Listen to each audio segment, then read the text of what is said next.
volta no segundo bloco com Ana Cecília. Nós estamos falando sobre a grafologia. Eu queria, assim, me surgiu uma dúvida aqui. Como que é essa questão de quando alguém chega com uma carta psicografada? Interessantíssimo isso. Olha... Porque tivemos recentemente,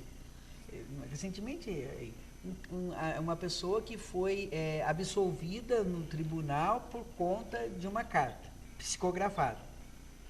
Procede isso?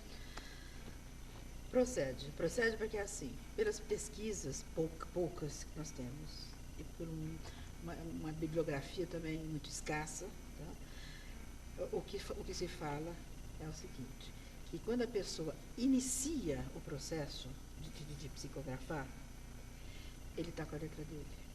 Isso eu já vi, vários casos, porque os alunos levam muito para mim. Quando ele relaxa, ele começa a escrever com a letra da pessoa. Não é a letra exatamente igual, mas com as características. Tá? Aparece ângulos, se você colocar uma lupa e comparar a letra da pessoa antes, né? E a letra vai para a letra da pessoa. Porque a mesma coisa quando se faz um texto para ser analisado. O primeiro parágrafo, a pessoa está tensa, preparada, não sei o quê. Depois, então, aí representa o consciente dela. Ela está, estou aqui para ser analisada. Depois do segundo parágrafo, o terceiro, depende da formalidade da pessoa, ela relaxa, porque você não pode disfarçar. Quem manda é o cérebro, entendeu? Aí ela relaxa e aí fica com a letra dela. Então, na psicografia, é o mesmo processo. Então, podemos entender que existem as cartas psicografadas e que realmente isso é comprovado. É comprovado, cientificamente. Sua religião, Ana Cecília? Eu sou católica, apostólica romana. E como é que você lida com isso daí? Como? A minha filha é espírita. Né? E a gente conversa muito sobre a... Eu acredito. Tá? O que a minha religião é contra é como fala, o renascimento, Reencarnação. É reencarnação. O catolicismo aceita muito, né? Mas olha, eu não sei te responder essa pergunta, porque eu tive uma educação católica, apostólica, romana muito rígida. Fervorosa. Eu estudei no colégio de freiras de Zuazua, lá em São Paulo, né? E rezava muito, muita formação. E eu lembro que as freiras falavam que até passar na frente de um templo espírita era pecado. Bom, isso em 1900 e... Alguma coisa. Em 1900 e... Eu e o Cabral, né? Na época do Cabral. Então, sabe, é uma coisa assim que eu fujo um pouquinho dessa...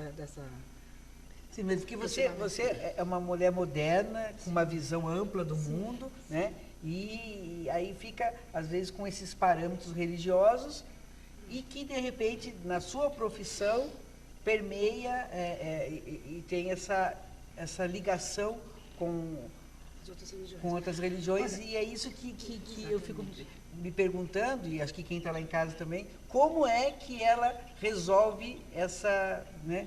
Bom, eu sou uma pessoa, tive essa educação rígida, mas eu sou uma pessoa completamente desencanada, eclética. Tá? Eu imagino que esse meu filho André, que mora em Goiânia, ele é evangélico, da religião videira. Tá? E não sei se ouviu falar, mas é meio local, sabe? É lá de Goiânia. Religião? Chama-se videira. Não. É um ramo, né, do evangélico, né? Mas do catolicismo, não? Não. É espírita? Não. Também não? É evangélico. Porque tem os espíritas... Evangélicos, tipo Assembleia de Deus? Exatamente. Tá. Tem os espíritas, os católicos, os evangélicos, né, os presbiterianos, etc. Agora, hoje, por exemplo, eu pergunto, quando eu vou fazer meu laudo grafológico, eu pergunto muito, qual é a sua religião? Porque existe uma linha aí dos evangélicos que são muito rígidos. Isso aparece muito na grafia. Tá? E quando eu vou dar a devolutiva, eu falo para a pessoa, por que você transformou-se em evangélico? Né? E eu falo, solta um pouquinho. Não quero falar de religião específica, assim, tá, entendo. De alguma religião muito rígida, porque os presbiterianos também, e o católico também, o ortodoxo, são muito rígidos. Então eu falo assim, olha, tem que seguir uma linha, mas não seja tão rígido, porque é muita cobrança. O mundo já está uma cobrança, né? Ainda ficar essa coisa da religião em cima da pessoa, eu sabe, acho que deve abandonar um pouquinho. Então, podemos entender que a psicografia ela deve ser respeitada, digamos assim. Respeitada. Independente da religião. Independente da religião. Ana Cecília, grafóloga, afirma isso pra gente, que está lá em casa, que o que a gente lê por aí e tem que ser levado a sério. Então, quando se leva isso no tribunal... Sim, mas inclusive, naquela hora, no começo da entrevista, eu não falei com você, esqueci, por exemplo, na Inglaterra, exemplo da Inglaterra, todos os julgamentos têm um grafólogo, todos. Você tem um caso que você, dentro dessa área, você trafegou por isso? Sim. Um caso famoso? Sim.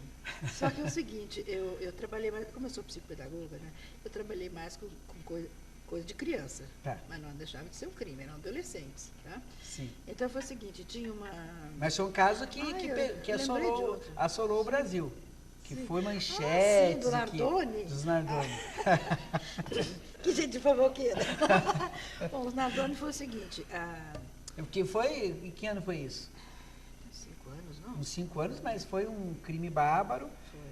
Para quem não se lembra, foi da menina que... Foi jogada, eles cortaram a rede e jogaram a criança de 5 anos, né? Exatamente. Isabela Nardoni era a menina.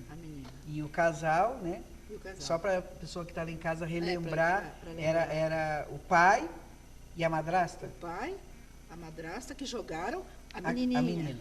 Né? E diz que inclusive ela tinha arranhões, né? Quer dizer, que assim... Foi comprovado, né, a culpabilidade, né? Agora, a minha situação foi o seguinte, eu fui chamada para na TV... Eu esqueci a TV. Rede TV? Rede TV, exatamente. Olha, eu estou sabendo mais de você, Lucina, que você. Olha, pesquisou, hein? Esse Google aí tá perigoso. Mas é o seguinte, eu fui chamada para a Rede TV, tá?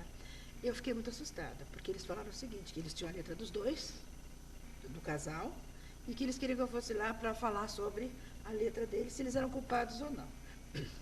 Aí eu cheguei lá, tinha um detetive, tinha um psiquiatra, e o detetive falou para mim, cuidado com o que você vai falar, tá? Cuidado com o que você vai falar, porque a grafologia, apesar de ser, eu conheço grafotecnia, etc., no Brasil ainda tem uma certa restrição, tá? Eu falei, tá bom. Aí, acho que foi uma inspiração, alguma coisa que me inspirou, eu vi que eles tinham algumas características assim meio... Assassinas? Assassinos, se seria esse o nome. Não posso dizer desonesto, complicada. Complicado. Algum distúrbio. Algum distúrbio, exatamente. Aí eu comecei a falar, eles aumentaram a letra, né, que eu tenho até hoje em casa, eles fizeram as 2 letras bem grandes na televisão. Eu comecei a falar, o legal é que teve uma audiência que não acabava, né? Foi assim uma coisa de... O meu tempo lá era 10 minutos, eu fiquei 30 minutos, 40 minutos e fui falando. O que eu falei principalmente foi o seguinte, eu levei para a minha área, que é a área de recursos humanos, né, e orientação vocacional. Então eu falei o seguinte, eu não contrataria esta pessoa com essa letra para trabalhar comigo. Então foi isso que me inspirou, sabe? Quer dizer, porque aqui aparecem alguns sinais de que não vai ser um funcionário que eu espero que corresponda. Deu uma aliviada. Dei uma aliviada, mas falei o seguinte, que eu não contrataria. Quer dizer, para bom entendedor, minha palavra basta, né?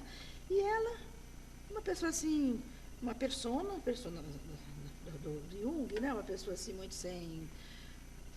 Segue as pessoas, e tinha também uns sinaizinhos meio pesados, né? Para compactuar de uma ideia dessa, né? E depois ela...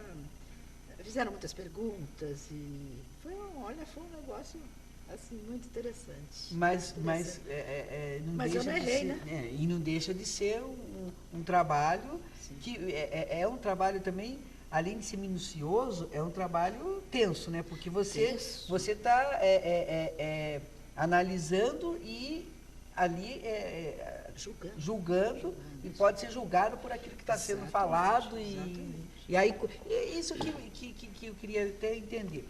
Você faz uma analogia daquela letra, e no caso desse, por exemplo, no caso dos Nardones, e você dá, por exemplo, o veredito. Por exemplo, um exemplo. Tá?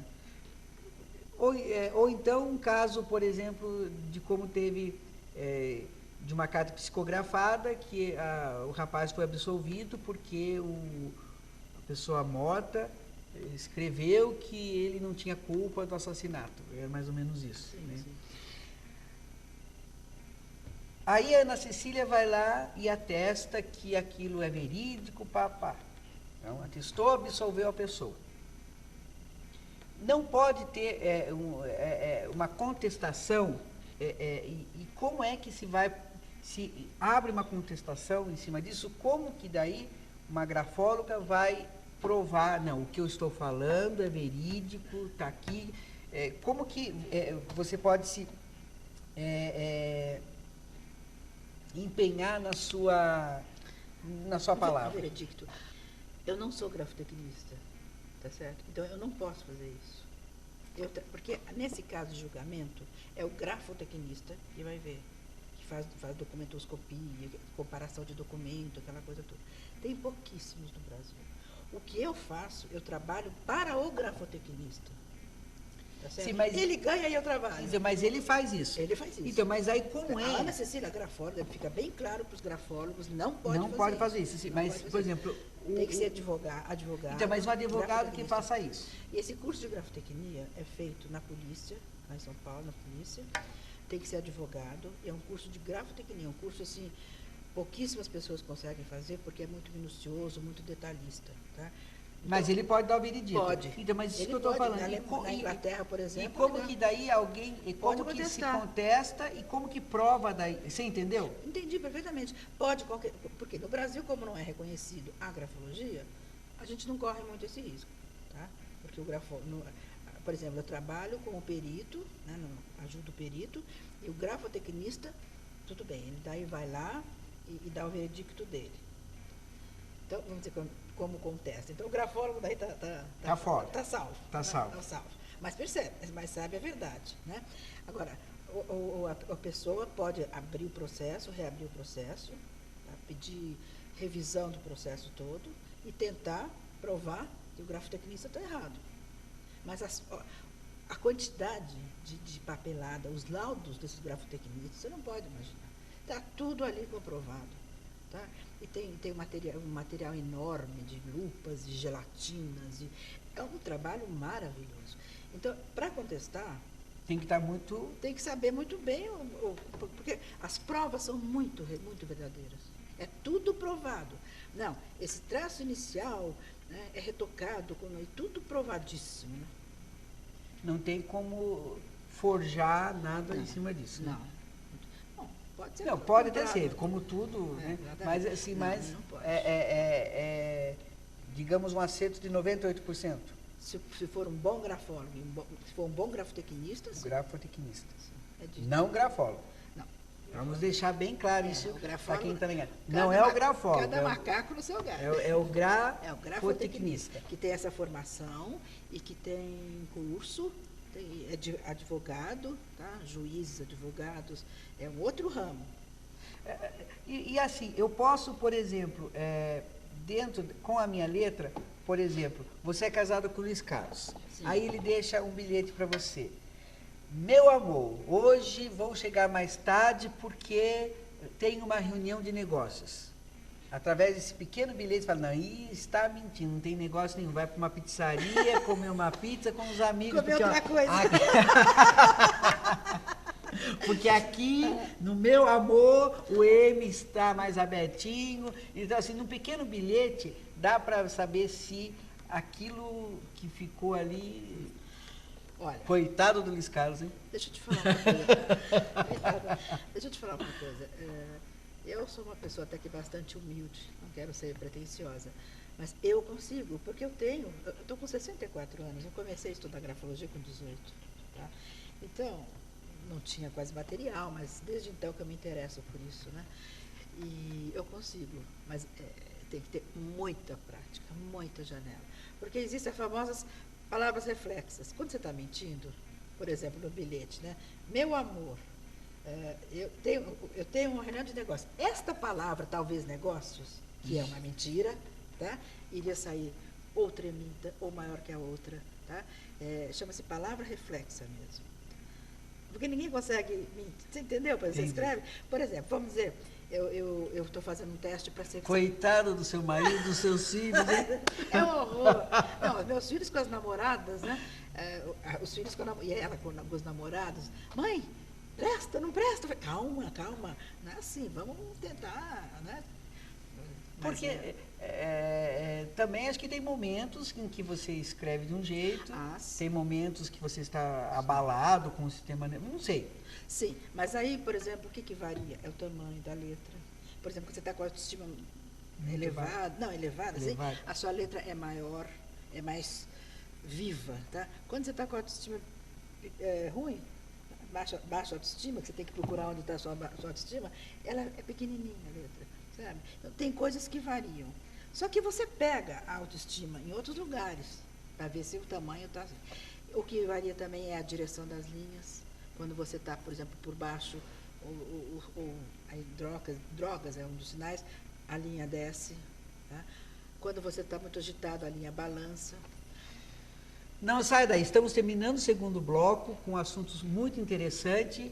Rapidinho, já voltamos com Ana Cecília.